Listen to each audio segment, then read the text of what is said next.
How you doing, everybody? We're up here in Valencia, and I've been driving by this place for 2 years. I didn't even know it was here. Somebody just told me about it. It's Felix Constantino's World War II Museum, and this is the gentleman here. It's his business, and he has a World War II museum and a whole bunch of stuff in here. Let's just walk around and take a look. How long have you owned it I or opened run this it? on October 24, 1986. That would be 36 years ago.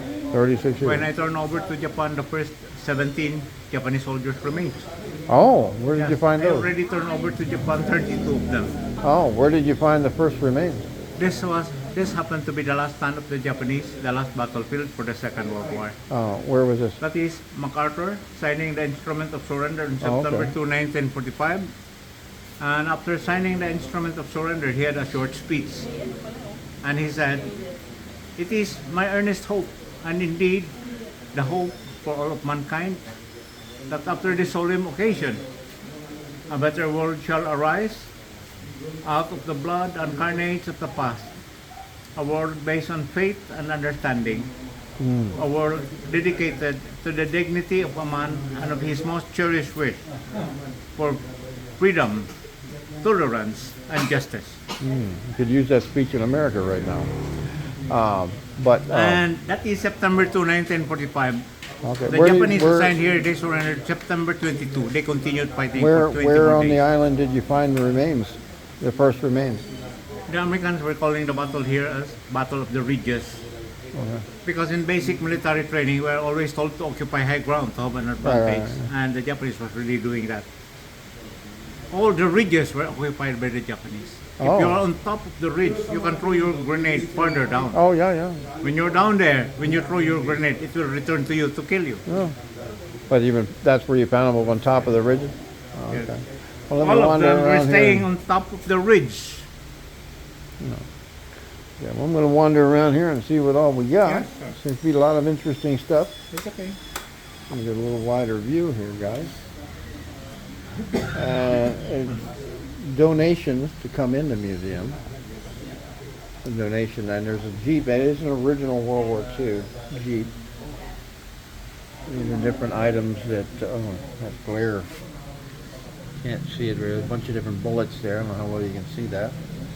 Insignias here. Various knives. And one grand bayonet. Bullets.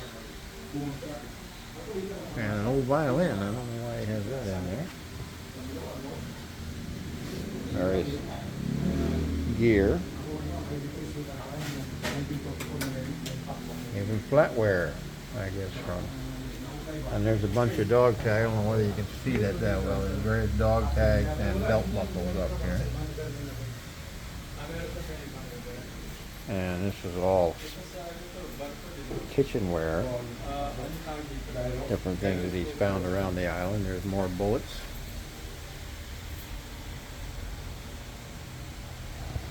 And he's got a lot of uniforms up here. Quite a few. Some of this stuff is very familiar to me. This is a field jacket that I wore when I was in the military. This one here. Same with the, I just knocked this sign down. Did not see it, but right there. A bunch of coins. I bumped this thing on the floor with my foot. Oh, there's even grenades. When I was in college, I training. I got the grand finger, grand thumb. Yung babaw na slams on your finger. Hilig sa ano ka, atlas. Hindi pala. Another bayonet. Abisin na Rambo, John. Yeah, the Rambo. The Japanese slugger. That's a big fake wooden spoon and fork. I don't know why you got that. Various grenades. He talked about finding remains and repatriating them to Japan. A lot of uniforms up here. A lot of very rusty rifles. That's an M1 Garand here. And it looks like what's left of an M1. Very rusty.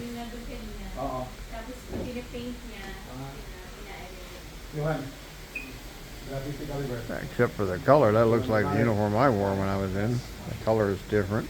The 50 caliber is below. The one standing. To the right is the Japanese 50. To the left is There actually is a sword in here. I don't know if it's a real sword or not. Doesn't feel heavy enough to be one, but who knows? 13.25. Caliber 52. Oh my. You should see this thing here. Wait till I get these uniforms all done. Oh, here's a mortar. 20 ml. Ganun po pa. 50 caliber. Mortar, I don't know, it doesn't say what, okay. Just the numbers of it, the, model 97, oh, it's Japanese, it got a Japanese insignia. There's a heavy machine gun. Now that looks like an American Browning, maybe. I don't know. Another mortar. That looks like a 50 caliber, old 50 caliber there. A lot of various bombs. But what I said oh my about wasn't the bombs and the mortars. It was this. Look at this beast. I don't know if this was made as a decorative thing or what. But you got all kinds of bunch of swords in here. Radios, old cameras. It looks like some U.S. military swords as well as samurais.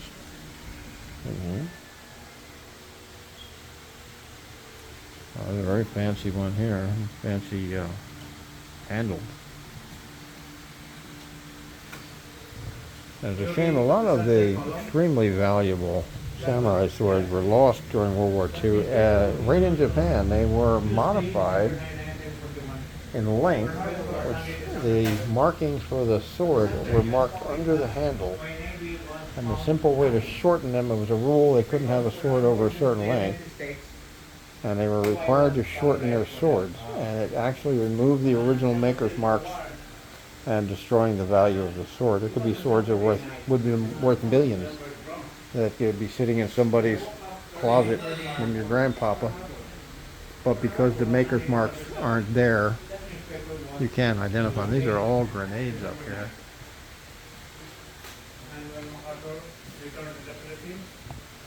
I could spend a while in here. Old radios and stuff. The landing, 250,000 men.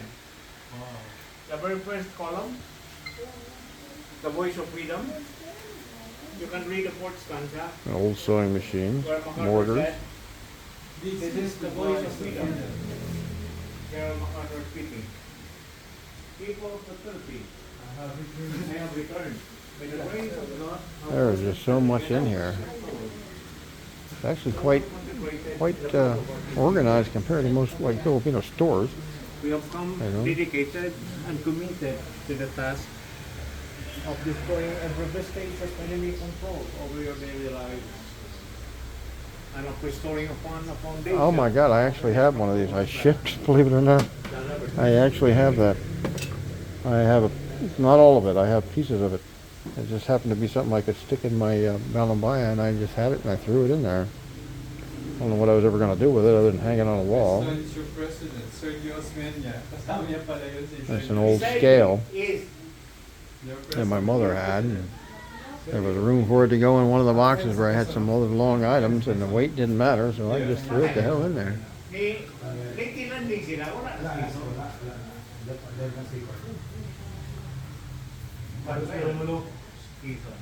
Oh, I had to sleep on quite a few of these. These aren't much changed. They still have the same kind of cots. At least I think they do. I don't know if now they may have changed. It's been 40 years since I was in the military, so I don't know.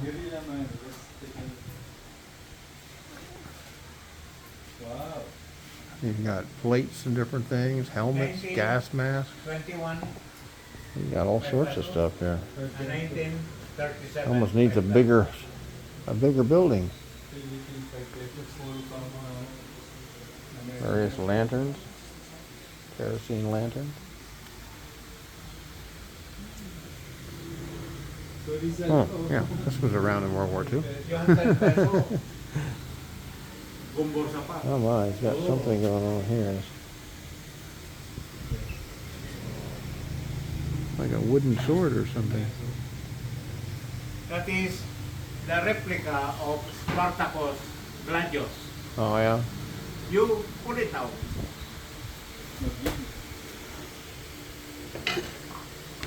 You remove the cover. Oh, Gold sword. oh it's metal. It's, Spartacus. Gold sword. oh my. What a The beast. Gladius. Yeah. Yeah, but, my goodness. That's the secondary weapon. Oh yeah. Spear. There's a beast. May I borrow that one day? I found a great place to shoot a gladiator video. The Darwin old cockpit. Alright. Literally looks like a coliseum or something when you're inside. Gladiator video. In the cockpit. Yeah, we need, yeah. If you go in there, I actually have a video I did on my channel where I cut a short. It says, "Let's play Gladiator," and I used the music from the Gladiator. I'm just walking around inside the cockpit panning. And it's literally like it kind of feels like it's where you are, even though it's a square. It's not. It's not a circle. It's a square. Yeah, where the old pit, not the new one. The old one you can just walk right in. There's nothing there. They're interesting. This one is when you execute. What is, oh, it's a cane Yeah. and a sword. Yeah, the sword. Now that is definitely you a good just sword cane. Yeah, Push it. Yeah. yeah. I actually have an old knife I shipped that I found in America that says the Philippines on the side, and I think it's from like the 1920s from the tourist trade, Okay. and sold to an American that took it back to the U.S. and then I found it at a yard sale for $5 and liked it so much I spent $100 to have a sheath made for it, and I shipped it back. I keep it by my bed at night. If I can't carry it around, I figure I might as well have it where it's somewhat useful. I've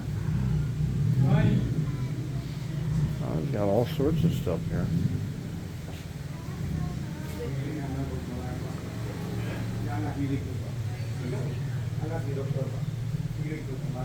These are spools, I guess, for wire. Surveyors set up.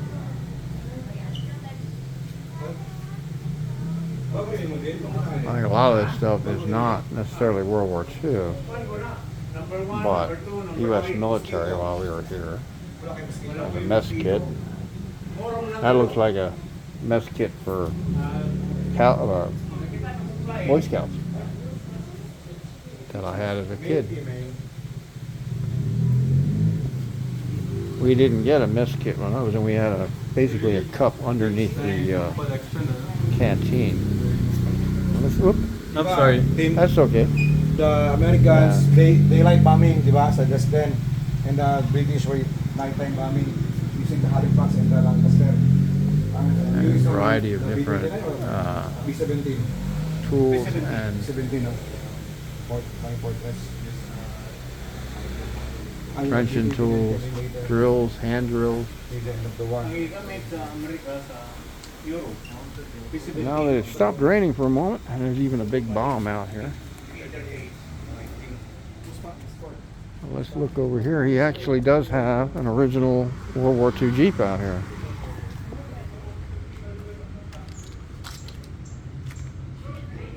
Even still has the original military style tires on it. Has the flathead four-cylinder in it, he said.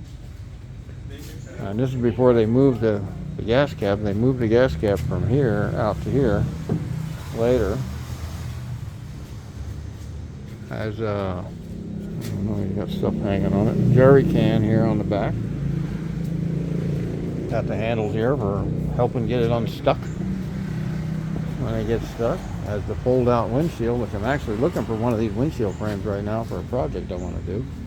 But now that I know this is here, maybe I can just come over here and have a fabricator copy that. An old Jeep or an old trailer. Oh shit, look at Gary cans. We just noticed those. And a grill. I need one of those. Let's see what's over here. He's got something else going on over here. It's a garden, I guess.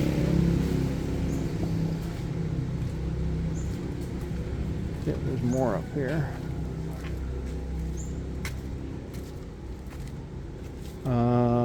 This might be a don't go in here deal. I don't know. I have a feeling this is his house up here. That's not open to the museum.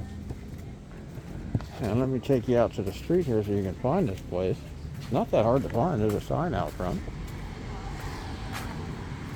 And we're almost to the market in Valencia.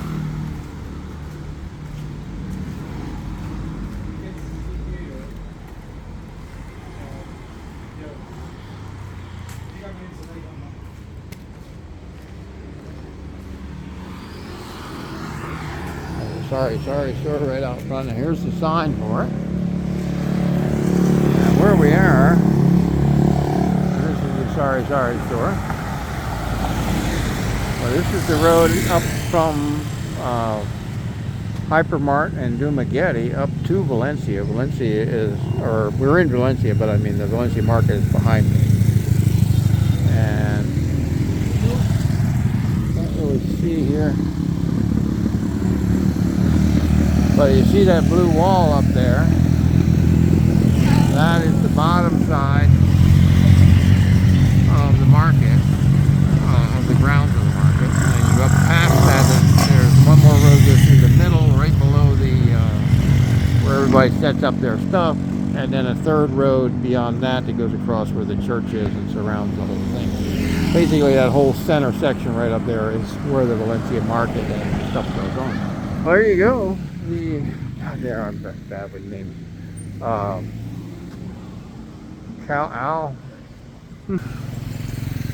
Here where we are, folks. Welcome to the Philippines, everybody. Have a good one.